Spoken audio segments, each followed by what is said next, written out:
ever catch yourself mid-sentence and realize you sound exactly like the person you spent your whole life trying not to become? Not in some cute, "oh, I'm turning into my parents" way. I mean the real thing. The cold distance, the cruelty, the silence that cuts deeper than words. You swore you'd never be like that, and somehow you are. I know that feeling. I've lived it. And the worst part? You didn't even notice it happening. One day, you were the kid who promised yourself you'd be different.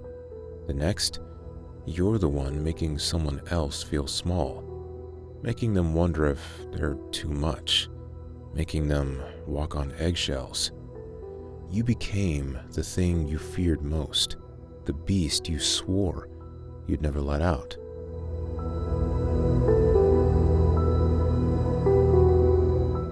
Before you spiral into self-hatred, let me tell you something that took me years to understand.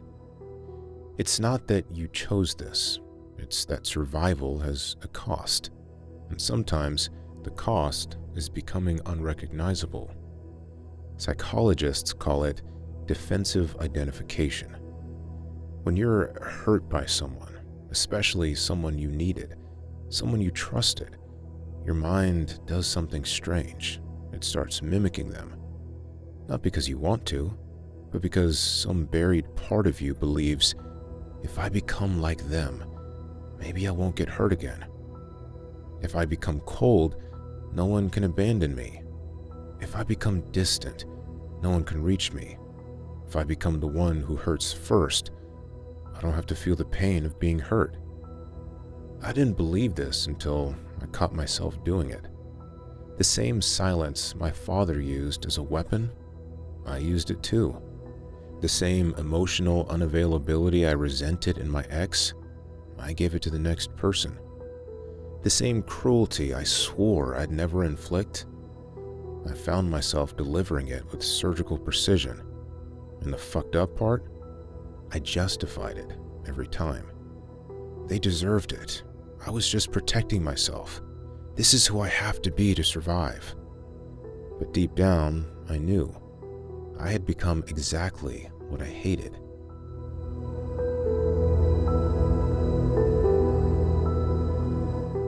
There are voices in your head.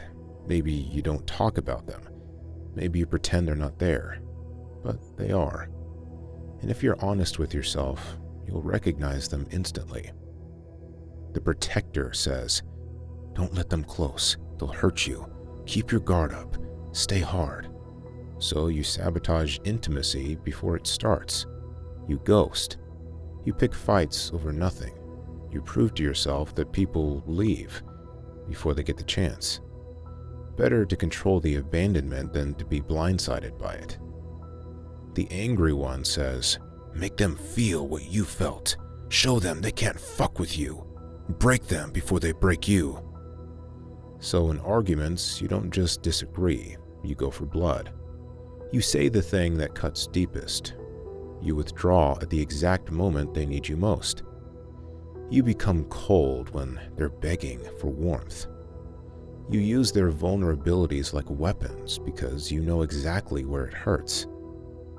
The exhausted one whispers, "Just shut down. It's easier. Stop trying." So, you go numb. You stop caring. You become the emotional ghost in your own life. You smile when you're supposed to. You nod when you're supposed to. But inside, nothing. Just static. The cynic says, "Love is a lie. Trust is a trap. Everyone leaves. Protect yourself." So you never let anyone all the way in. You share surface-level things and call it vulnerability. You keep the real you locked away because showing that version means risking everything. The child, the one you barely hear anymore, says, "I don't want to be this way. I just wanted to be safe. I just wanted to be loved." But that voice, you can barely hear it because the others are louder, angrier, more convincing. They've been running the show for so long, You forgot you ever had a choice. And then there's the beast, the one you're most afraid of. The one that looks at the people you care about and thinks, I know exactly how to destroy them. Not because you're evil, but because you've mapped their wounds. You've studied their fears. You know where it hurts. And on your worst days, when you're hurt enough, angry enough, tired enough, you use it. You become the monster. And afterwards, you hate yourself, but you do it again. Because the beast isn't something you summoned. It's something you built, brick by brick, wound by wound, betrayal by betrayal.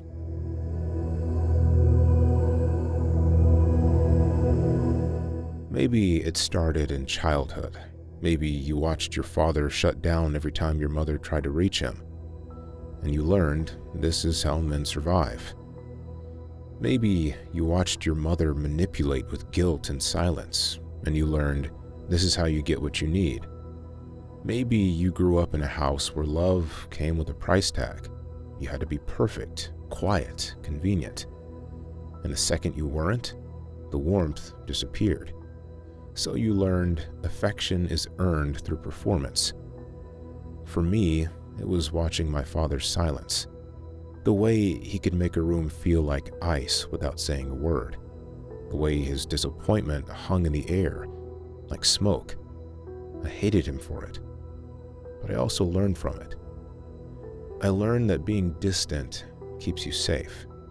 That showing nothing means no one can use your emotions as weapons. That if you strike first, with words, with coldness, with withdrawal, you never have to feel the pain of being struck. But maybe your beast didn't come from childhood. Maybe it came from a relationship that shattered you, a betrayal you never recovered from, a moment when you realized the world is cruel and only the cruel survive. Maybe someone you loved made you feel small, made you feel like you were too much or not enough, or fundamentally unlovable, and you decided, never again. So you became the one who leaves first, the one who withholds, the one who makes others feel what you felt. You didn't want to become the monster, but the beast was forged in fire, and fire doesn't ask permission. This is why you can't just let it go. This is why positive affirmations feel hollow. This is why you keep circling back to the same patterns, because the beast isn't a choice. It's a survival mechanism that outlived its usefulness.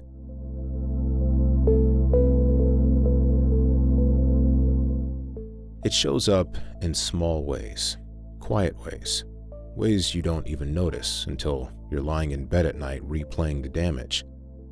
Like last week, when someone asked if you were okay, and instead of being honest, instead of saying, "No, I'm struggling," you said something cold, something sharp, something that made them step back, because honesty feels like weakness now. Or 3 nights ago, when someone tried to get close to you, tried to know you deeper, and you felt panic. Not excitement, not connection, panic. So you sabotaged it. You picked a fight, you withdrew, you ghosted. Because intimacy feels like a trap. Or this morning, when you caught yourself talking to someone the way you were talked to, cold, dismissive, cutting. And for a split second, you heard your father's voice coming out of your mouth, your ex's cruelty wrapped in your words. This is why you test people who love you. You push them, you provoke them, you make them prove they won't leave, while secretly hoping they will, because that's what you expect. That's what feels safe. This is why you go for the throat in arguments. Because if you're going to fight, you might as well win. And winning means making sure they feel exactly what you feel. This is why you replay every cruel thing you've said. Every time you shut someone out. Every moment you become the thing you swore you'd never be. And you think, I really am the monster. Psychologists call this repetition compulsion. the unconscious need to recreate our original trauma. You're not choosing to become your parents. You're trying to master the pain by controlling when and how it happens. If you hurt first, you can't be hurt. If you abandon first, you can't be abandoned. But the cost? You become what you feared. But here's the thing that fucks with you the most. You're not just the monster. You're also the person who cries in the shower when no one's watching. You're the person who feels too much, not too little. You're the person who replays conversations for days, wishing you could take back the cruelty. You're the person who wants to be soft but doesn't know how anymore. There are two of you. The beast, who knows how to survive, and the child, who just wants to be held without the war. The beast says, "Stay hard, stay protected, don't let anyone in." The child says, "I'm so tired of being this way." And you're caught in the middle, split between them, trying to figure out which one is real. Maybe neither, maybe both. Maybe you became the beast because no one protected the child, and now you're both, trapped in the same body, fighting for control. Some days, the beast wins. You hurt people, you push them away. You prove to yourself that you're unlovable, that everyone leaves, that the world was right about you. Other days, the child breaks through. You apologize, you try to explain. You reach out, terrified they won't reach back. You let someone see you, just for a moment. But the beast always comes back, because the beast is what kept you alive when nothing else did. The beast is the scar tissue around the wound that never healed, and you don't know how to let it go without bleeding out. I remember the first time I realized I was doing it. I was in an argument with someone I cared about, and I said something so cruel, so perfectly calculated to hurt them, that I saw them physically recoil. And in that moment, I felt two things simultaneously: satisfaction that I'd won, and absolute horror at what I'd become. That's the war. That's the split. That's what it feels like to be your own worst enemy and your own last defense at the same time.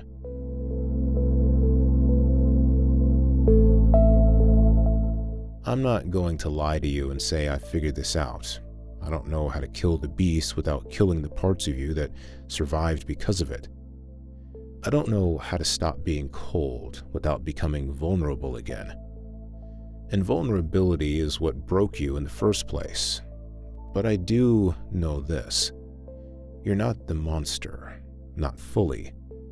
You're a person who learned to be monstrous to survive, and that's not the same thing. The real question isn't, am I the monster? It's, can I be something else now? Can you put down the armor? Can you let someone in without weaponizing your pain? Can you stop repeating the cycles you swore you'd break? I don't know. Maybe. Maybe not.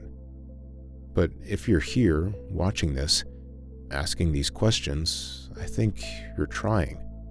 And that's more than the beast would ever do. The beast doesn't question itself. It doesn't feel guilt. It doesn't wonder if there's another way. But you do. And that means something. It means the child is still in there, still fighting, still hoping, even if the beast won't let you admit it.